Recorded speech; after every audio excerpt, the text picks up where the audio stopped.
My next guest is a trustee of an Irish charity that sponsors education for children in the Middle Belt area of Nigeria. Now, the charity has been going since 2019. On the line, just to tell us a little bit about the work that they do, we have Jim Nelson. Jim, good morning to you. Good morning, Wendy. Thank you for having me. So tell us a little bit about the Hope for Living charity and how it all began. Hope for the Living charity, it's, like you said, a charity that sponsors children into education. And it began just a little over 2 years ago.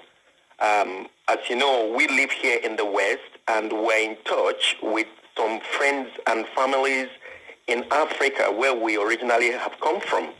So about 2 years ago, there was a time we were chatting with one of our friends who happens to be involved in primary education business.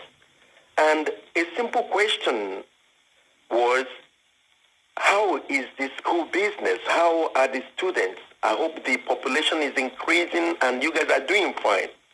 He went silent for a moment and he sadly said that majority of the students are dropping out of school. I said, how do you mean?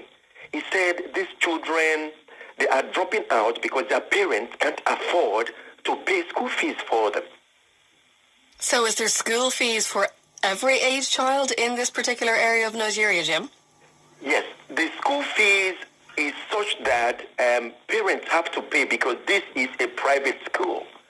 And the question I actually asked him about the school fees, that what do you mean that parents can't pay school fees? He now gave me the background that a number of these children who have dropped out of school, some of them will be children who are considered to be orphans because they've lost both parents tragically. And other category of children would be those who were displaced during the Boko Haram crisis. They were driven from their local community and they fled to this Middle Belt area in Benue State. And others would be a few of them who are from single-parent home, mostly mothers. A lot of them don't have any, income. A lot of them are not even educated, so they don't have means, source of, livelihood.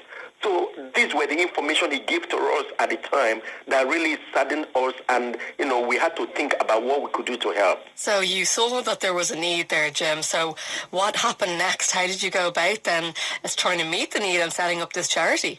Yeah, actually, it took a time for us to think about. We live here in the West. I know we do have our own challenges and our own needs, but, the dire need that exists in that community, and considering the situations, I discussed primarily with my family, my wife Josephine, and we thought, we know we have a need, but we need to find out what would it require financially to help one or two of those children at the best.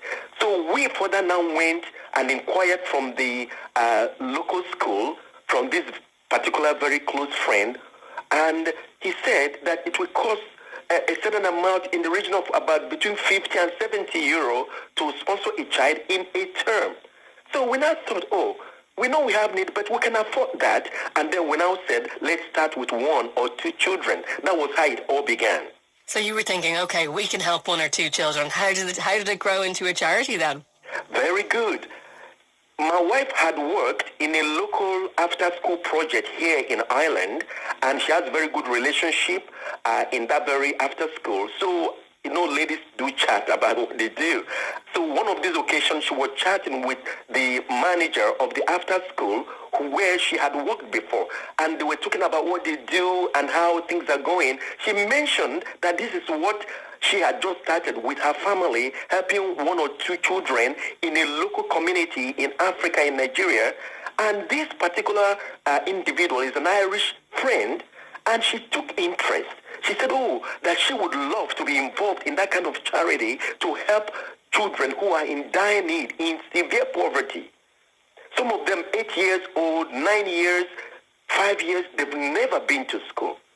And those that dropped were just starting, they dropped. So the woman took interest, and then when Josie came home, she told me, I said, listen, if other people in the community are going to take interest and be involved, This is monetary matter. It's sensitive. We have to be registered if any other person would be involved. That was how we took the initiative to approach the Irish government, the Charity Regulatory Authority, to find out what is involved, what we needed to do, and we went through the process of vetting, providing the information, telling them with the locality, and that was how we got registered. Yeah, you went through all that process, and thank God you got your charitable status. So how many children are you able to support now? At the moment, since then, we now have 12 children benefiting from this charity. That is the maximum we have so far, but the waiting list is about 30 at the minute. So we have about 30 children on the waiting list, and the list is still growing. So we now thought, we don't have all the cash to do this. We are now registered as a reliable, trustworthy, and accountable charity recognized by the Irish government. We said, let's make it public. Let's create awareness, because there are a lot of good people there with good heart who want to help children. One of the best gifts we know any adult, any parent can give to a child is the gift of education. We know we have our challenges, but let's do the best we can to help a little child somewhere and give them this precious gift of education. And Jim, I suppose one of the great things about a small charity like the Hope for a Living charity is that I know that all your team are volunteers, so basically all the money is going directly to these children. Exactly. That's what we made sure. Every one of us are volunteers, and they are happy to do that. So every money donated, every cent, every euro donated, they go straight into paying and funding a child's education. So how can people support the work that you do? Well, it's very straightforward. We have our website. They can find out more about what we do from our website, which is www.hopeforthelivingcharity, one word, hopeforthelivingcharity.com. In that very website, individuals, organizations can donate to the charity account, which is held in Port Allerton Credit Union. And also, we started doing a fundraising. If you go to GoFundMe.com, the Hope for the Living fundraiser is there. We've set up the link a few weeks ago. So either on the website or through GoFundMe, anyone can support by donating.